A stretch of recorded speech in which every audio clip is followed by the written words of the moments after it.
Assalamualaikum warahmatullahi wabarakatuh. Alhamdulillah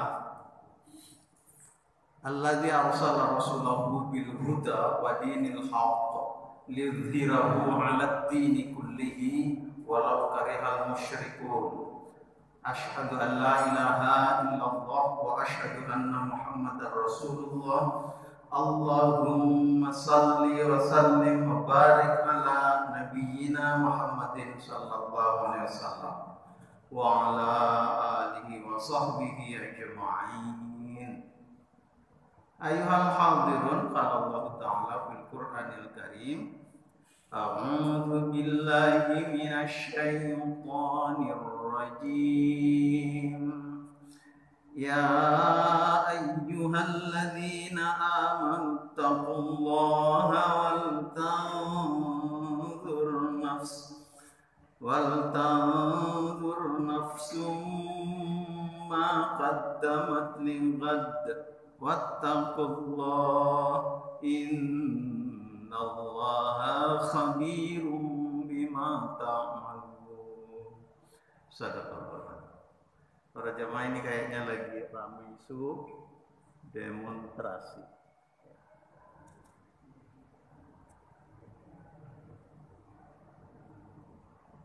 Aneh, nggak terlihat nih ini.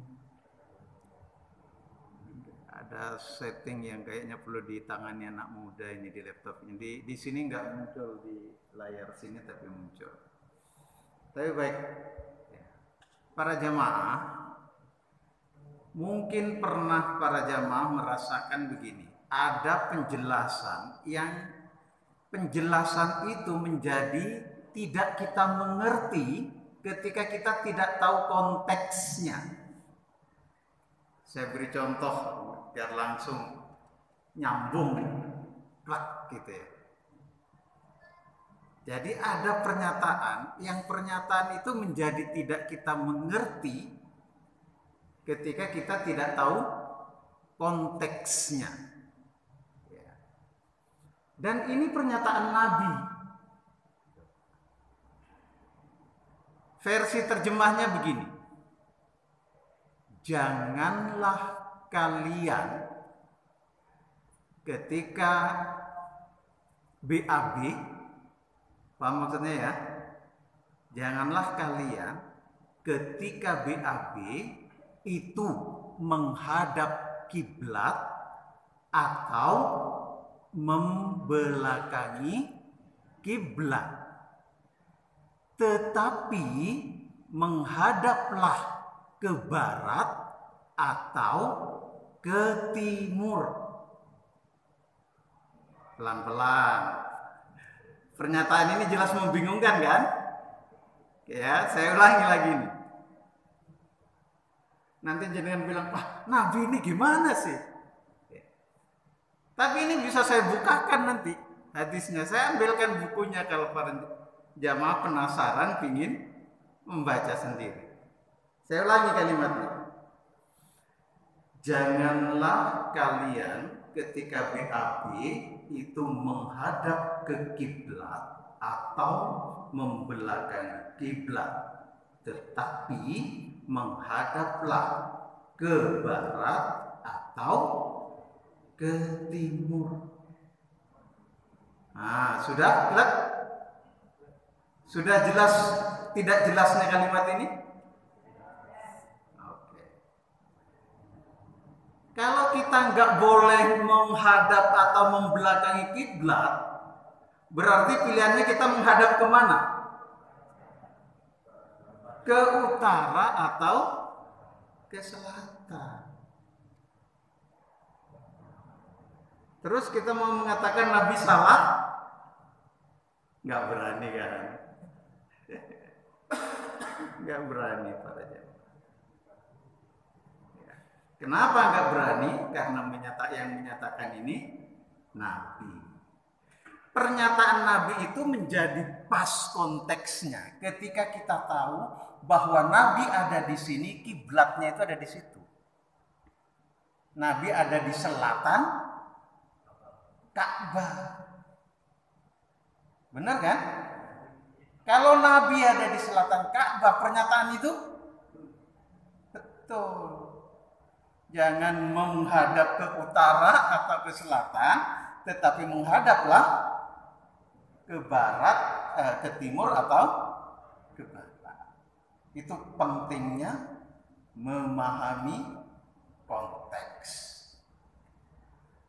Lah kalau kita tidak memahami konteks, bisa jadi nanti kita akan menghukumi sesuatu yang sebenarnya berbeda dengan maksud pernyataan itu. Para jemaah. Alhamdulillah. Yang jelas dapat bocoran satu dari saya kali ini. Mungkin sudah pernah dengar cerita hadis itu? Atau baru kali ini? Baru kali ini kayaknya. Jujur juga gak apa-apa. Jujur hebat kata KPK ya. Oke, sayang ini saya enggak. Mana ya? Ada ya, grafik. Coba sendiri. Oke.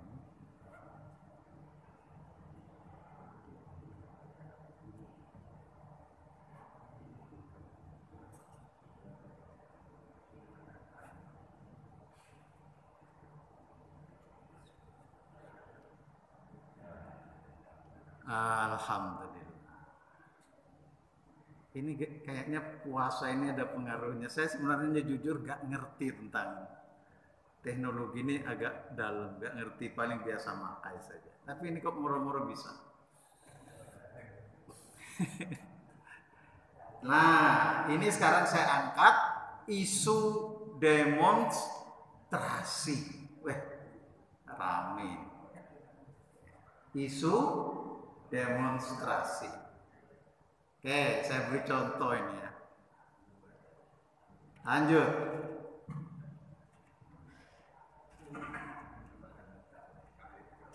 Ini kalau saya minta pendapat ini, insya Allah jenengan rame diskusi.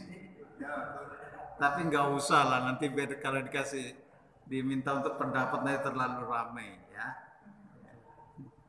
Jadi ini kira-kira pernyataan Bapak Presiden ya, pernyataan Bapak Presiden tentang ketidakbersediaan beliau untuk dipilih yang ketiga kali ya. Nah, kalau ada yang mengusulkan itu menurut Bapak Presiden itu berarti dia ingin menampar muka saya pilihannya. Yang kedua ingin mencari muka ya, padahal saya udah punya muka. Yang ketiga ingin menjerumuskan ya.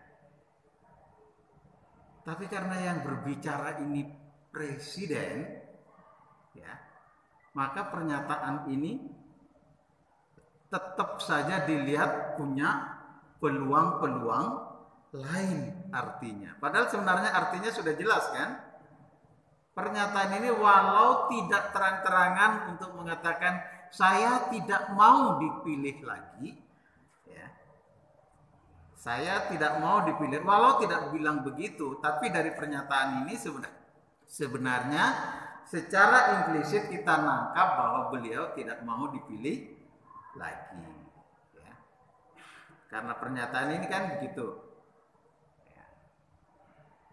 Tapi kemudian apa yang terjadi di tengah presiden mengatakan dan tanda petik tidak bersedianya dipilih lagi, lalu mengapa ada ini ya kan? Artinya mengapa ada lembaga formal yang itu secara struktural bisa nyambung ke pemerintah pusat, kok ada suara akan menyuarakan dipilih atau menjadi 3 periode. Ini para jamaah, saya kontennya ini bukan tentang presiden dipilih laginya ya, tapi ini arahnya kemana? Ke demonstrasi tadi. Nah, begitu ini, ya, begitu sudah ada begini, maka muncullah rame para jamaah sampai kemudian ada korban. Baik mungkin korban itu di pihak mahasiswa, ya, atau bisa juga di pihak yang lain. Yang jelas ada korban. Oke. Lah, kemudian demonstrasi itu apa? Demonstrasi itu kayak begini nih. Ya. Menyampaikan, ya kan? Menyampaikan keinginan. Jadi menyampaikan keinginan. Yang keinginan itu keinginannya orang banyak. Jadi nyampaikan keinginan, yang keinginan itu keinginannya orang banyak, itu demonstrasi. Jadi maaf kalau di sini misalnya bapak-bapak demonstrasi di depan, nyampaikan keinginan ke yayasan atau takmir, usul pokoknya AC harus nyala setiap waktu sholat. Nah itu artinya banyak orang di depan. Itu artinya sedang demonstrasi. Sepakat ya pengertian demonstrasi. So kalau tidak nanti bisa beda di situ. Nah pertanyaan saya kan kemudian, apakah berarti ketika demonstrasi itu isinya mesti hujatan? Apa demonstrasi itu isinya mesti menghujat? Mesti? Enggak? Belum tentu. Karena sebenarnya fokus utamanya adalah menyampaikan aspirasi yang masih tersumbat gitu. Jadi tidak mesti menghina, yang mesti menyampaikan aspirasi yang tidak nyampai atau tersumbat, atau nyampai tapi diabaikan. Jadi aspirasi itu nyampai sebelumnya sudah, tapi diabaikan karena dianggap cuma sedikit yang punya keinginan seperti itu. Nah, itu maka lahirlah demonstrasi. Lah, para jamaah, dalam hal ini kemudian yang ingin saya sampaikan itu betapa pentingnya kita saling memahami pada ulama-ulama kita ketika kemudian ada perbedaan dalam cara menarik hukum. Jadi ini bukan untuk tanda petik ya, untuk menyalahkan atau menjelekkan salah satu, bukan, tetapi arahnya adalah bagaimana kita bisa memahami bahwa orang lain itu bisa berbeda caranya narik hukum, narik pelajaran. Nah contoh sekarang, kalau kemudian kita ditanya secara aturan atau norma atau menurut agama Islam gitu kira-kira ya, berdemonstrasi itu boleh atau tidak? Nah, kayaknya berarti para jamaah di sini itu lebih sering dengar penjelasan-penjelasan yang membolehkan tentang demonstrasi itu. Tapi apakah semua jamaah muslim atau umat Islam begitu? Belum. Lah para jamaah, salah satu keinginan saya itu adalah bagaimana agar kita ini biasa akur, biasa damai, biasa memahami kalau ada orang berbeda. Jadi tidak kemudian langsung tarik suara. Karena ternyata banyak perbedaan itu di mana-mana. Lah, ketika banyak umat Islam seperti ini tolak 3 periode gitu ya, ada tolak 3 periode. Nah, ini dikeluarkan hadis seperti ini.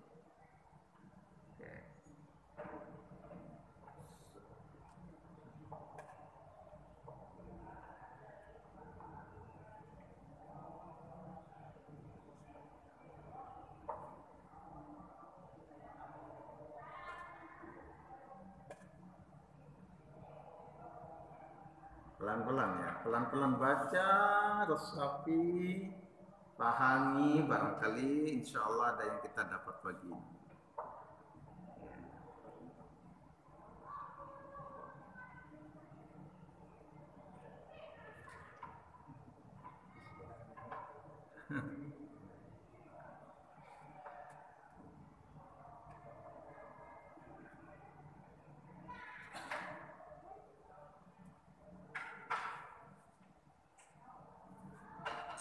Sayang ini ya, tulisannya kurang besar ya. Terbaca, maaf Bapak Ibu, terbaca ya. Alhamdulillah. Ya. Oke, kalau buruk saya baca. Buruk itu bahasa apa, Pak? Kayaknya ada bocoran-bocoran. Ada bocoran-bocoran ini kayaknya nih.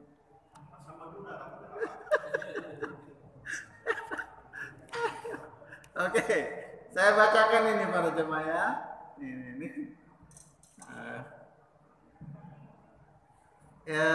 Intinya kira-kira ya di sini ada pemimpin. Pemimpin itu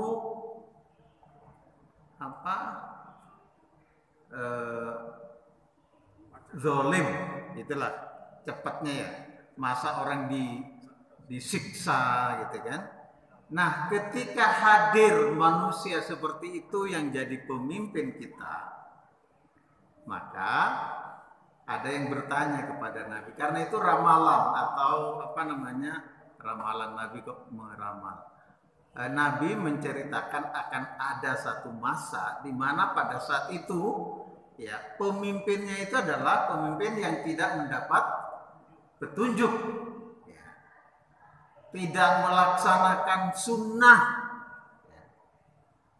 Nanti akan ada di tengah-tengah mereka orang-orang yang hatinya adalah hati setan, namun jasadnya adalah jasad manusia.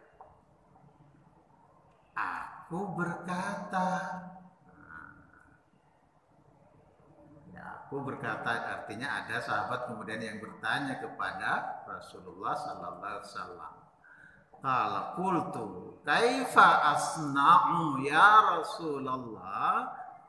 Ya. In atraktu dzalika. Jadi kira-kira pertanyaannya, aku ini harus bagaimana ya Rasul ketika aku menemui keadaan itu? Yang tadi itu ya, ada yang manusia jasadnya tapi hatinya hati setan. Ini penjelasan Nabi. Tasma'u wa tuti'u li amir. Ya. Jadi dengarkan dan taat. Jadi dengarkan dan taat. Kepada siapa tadi? Kepada amir, kepada pemimpin. Oke.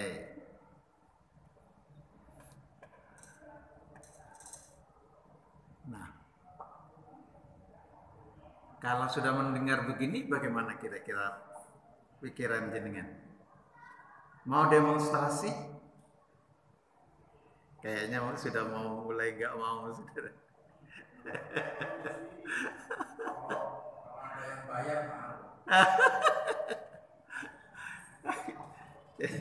Jadi kalau ada begini kayaknya gimana ini katanya ya, kita diminta untuk mendengar dan tetap diminta untuk taat. Taat kepada siapa?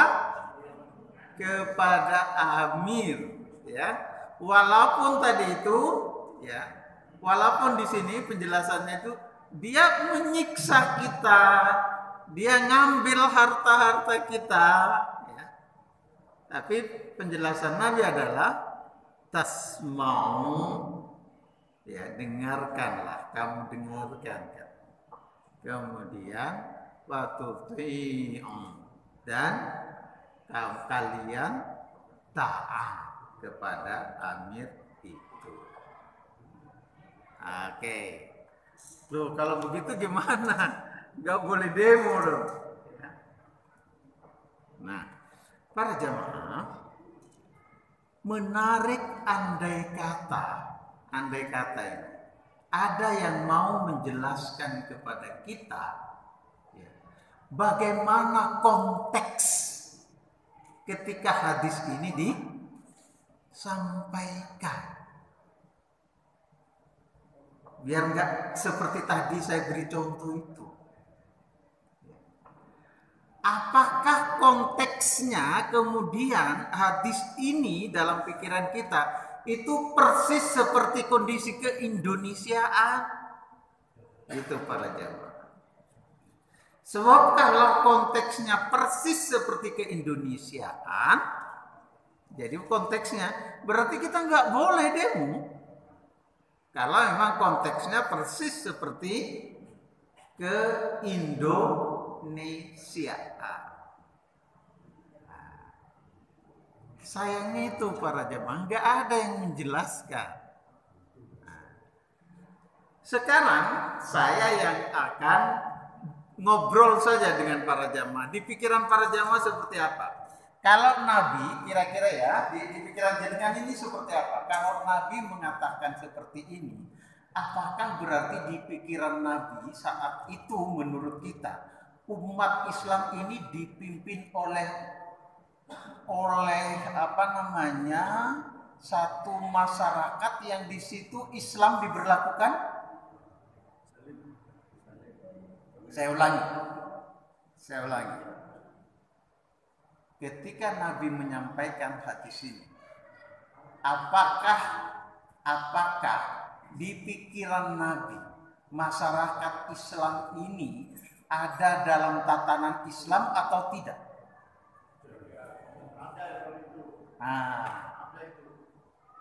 Jadi dalam konsep ini pasti para jamaah, ya, itu tatanannya itu tatanan Islam. Maksudnya apa? Ya, pemimpinnya Islam, kemudian hukum yang berlaku hukumnya Islam itu. Jadi menghukum yang berlaku itu hukum Islam, tapi pemimpinnya itu yang zalim, yang tidak menjalankan syariat. Itu para jemaah. Konteksnya itu. Beda dengan konteks kita saat ini. Saya beri contoh. Kalau saat ini ada orang berzina, kemudian datang ke takmir di sini, minta dirajam. Pertanyaan saya, Pak Huda sebagai takmir berani tidak menegakkan hukum rajam itu? Berani? Enggak berani. Karena di Indonesia ini berlaku hukum positif. Nah, betul.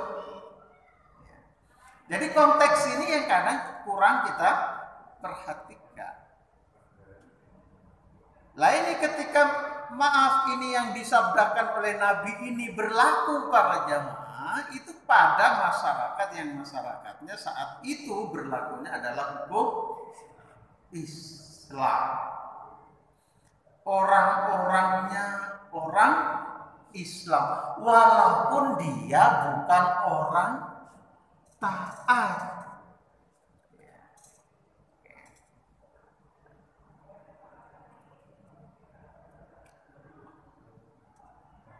Oke, mungkin bisa kita tangkap maksudnya ya.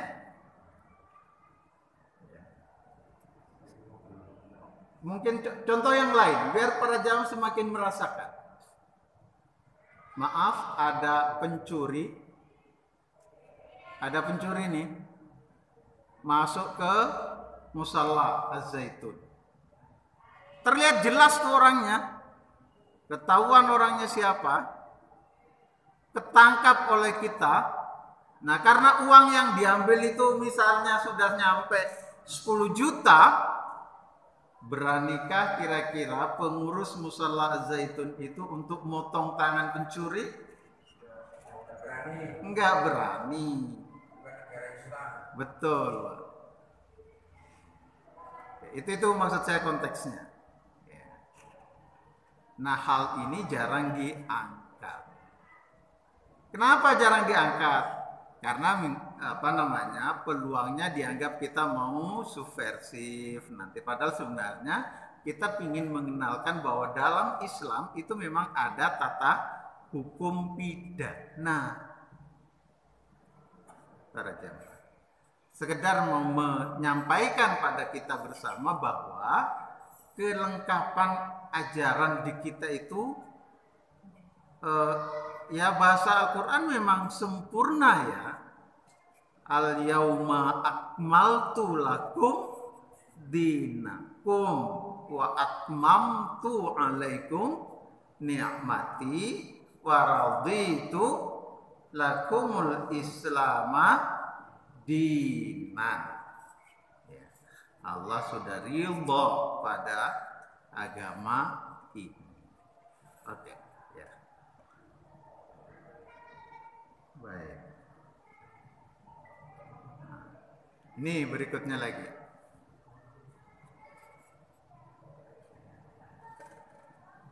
Aha, ini para jamaah. Pelan-pelan, silakan dibaca.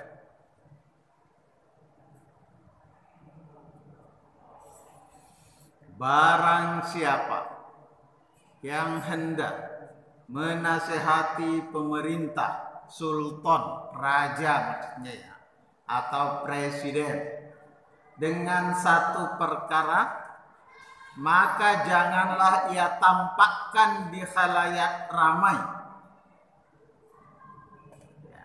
Akan tetapi hendaklah ia mengambil tangan penguasa raja dengan 4 mata. Jika dia menerima, maka itu yang diinginkan, dan kalau tidak, maka sungguh ia telah menyampaikan nasihat kepada raja. Dosa bagi dia dan pahala bagi yang menasihati. Kalau begini nih para jamaah, berarti kita bagusnya, nah ini nih. Ini ingin saya sampaikan dulu ya, mungkin sedikit pengantar pengantar memahami konteks. Para jamaah, kalau narik hukum itu, para jamaah pernah dengar bahwa ketika ada orang masuk masjid, kemudian langsung duduk, lalu Nabi mengingatkan. Pernah dengar kisah itu ya? Nah, diingatkan. Diminta apa? Sholat 2 rakaat. Itu yang kemudian kita sebut, artinya ahli fikih, ulama kita bilang apa namanya? Sholat tahiyatul masjid. Para jamaah, itu perintah dari Nabi. Kalau itu perintah, orang mau duduk ditahan, baru kemudian suruh sholat, itu berarti bisa wajib kedudukannya. Karena itu perintah. Tapi apakah ahli fikih kita bilang bahwa kalau salat tahiyatul masjid itu wajib? Tidak. Kenapa kok tidak?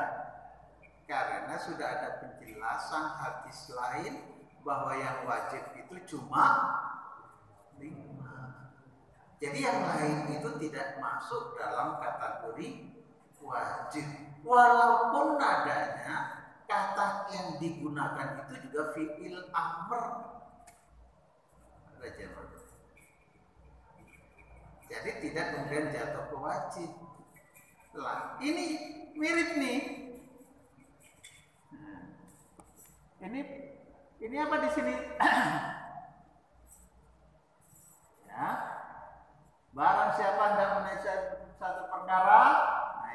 ada larangan. Jangan ia tampakkan di khalayak ramai. Kalau bunyinya jangan berarti apa? Haram apa sunnah? Haram. Tetapi para jamaah, haram itu kalau bunyinya larangan itu bisa jatuh haram, tapi bisa jatuh juga ada namanya makruh. Loh kok bisa? Pertanyaan saya. Ini para jamaah. Kalau anak-anak TK, insya Allah TPA kita ini hafal. La tashrabanna ahadukum qa'imah. Pernah dengar itu anak-anak kita ngafalkan itu? La tashrabanna ahadukum qa'imah. Jangan sekali-kali kamu minum dengan atau dalam keadaan berdiri. Kalau ada orang minum berdiri berarti haram, dosa. Nah, tadi saya sampaikan itu pada bisa jatuh pada dua pilihan, jatuh pada haram atau jatuh pada makruh. Loh kenapa bisa jatuh pada makruh? Karena kemudian di sana ada yang menceritakan bahwa Nabi itu pernah, ada orang katanya pernah melihat Nabi minum sambil berdiri. Jadi tadi yang larangan itu bisa jadi makruh. Tapi tidak untuk bahas itu ya. Ini sekedar saya beri contoh ilustrasi bagaimana kadang narik hukum ya. Karena sudah bunyi, mungkin dua hadis lagi. Satu ayat, satu hadis. Setelah itu selesai.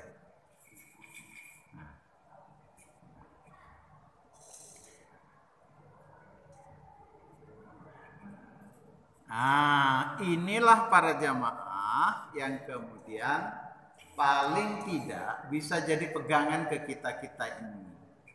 Ya. Alal mar'i. Nah, ini mungkin juga para jamaah kalau diterjemahkan kata-kata nggak ada bunyinya wajib ya, tapi ini menggunakan kaidah. Alal mar'i al muslim as-sam'u wat-tha'ah. Alal mar'i, jadi untuk seorang muslim itu wajib mendengar dan taat. Fima ahabba wa kariha, dalam hal-hal yang dia sukai atau tidak dia sukai. Jadi kita suka atau tidak suka itu harus taat kepada pemimpin. Tetapi ada kecualinya. Apa illa kecuali ayyuk marah. Saya ulangi ya, illa kecuali ayyuk marah bimaksiyah. Kalau diperintah untuk maksiat. Jadi ada apa namanya? Ada celah di mana kita boleh tidak taat kepada pemerintah atau pemimpin. Pada saat apa? Ketika dia memerintah kita untuk maksiat. Sudah mulai ada kelonggaran nih. Satu. Nah, ini malah ada perintah ke sini. Apa ini Zat? Wal takum minkum ummah.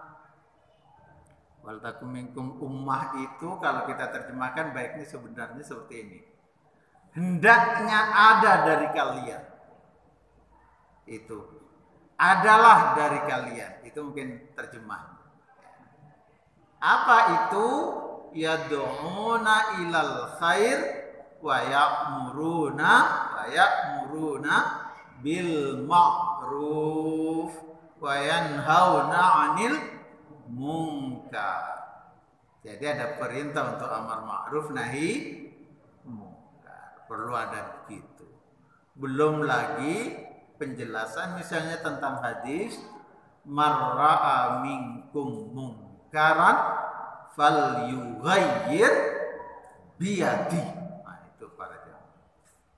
Walaupun itu nanti diterjemahkan dengan kekuasaan. Jadi bagusnya amar ma'ruf nahi munkar itu dilakukan oleh penguasa, pemimpin. Ya. Tapi jika tidak, karena di sini pernyataannya umum, itu kemudian diambil oleh sekelompok umat. Teman-teman kita, saudara-saudara kita di FPI itu mengambil ini, kata wal takumnya itu, sebagian dari kalian harus amar ma'ruf nahi munkar. Yang ini, aduh sorry ya, benar-benar gak jelasin. Ini mungkin saya terjemahkan bebas saja karena waktunya habis. Ini sudah terakhir. Ada terjemahnya di baliknya. Ini ceritanya begini. Nabi itu dulu sempat melarang kepada para suami untuk memukul, jadi tidak boleh memukul istri. Tidak boleh memukul istri. Akhirnya ada sahabat yang cerita kepada Nabi, ya Nabi, kalau saya atau kita suami-suami ini nggak boleh mukul istri, dia ngelonjak nanti. Dia malah nggak nurut, bantah. Nah itu kata sahabat. Lah betul. Akhirnya dijelaskan oleh Nabi tentang bolehnya memukul istri. Begitu dibolehkan memukul istri, Pak, para suami itu kasar kepada istri-istri itu. Ya, pada istrinya. Ya. Jadi kasar perlakuan suami itu. Akhirnya, ini pelajaran ini ibu-ibu bisa nyontoh kalau ada yang seperti ini. Akhirnya ini malah disebut di sini ada sekitar 70-an. 70-an itu datang ke Nabi. Coba. Kalau kira-kira 70 orang zamannya Nabi dulu itu sedikit atau terlihat banyak? Terlihat banyak. Suasana kayak demonstrasi atau tidak? Kayak demonstrasi. Kalau sudah begitu, cuma sayangnya saat itu kayaknya bahasa demonstrasi nggak ada. Jadi di sini diceritakan ada sekitar 70 perempuan itu datang ke rumah, ke keluarga Nabi, menyampaikan tentang perilaku suami yang keras kepada istrinya. Aspirasi. Nyampaikan aspirasi. Akhirnya dikembalikan, nggak boleh lagi mukul istri. Boleh mukul, ada syarat-syarat yang ketat. Nggak boleh wajah, nggak boleh membekas. Repot juga kan jenengan.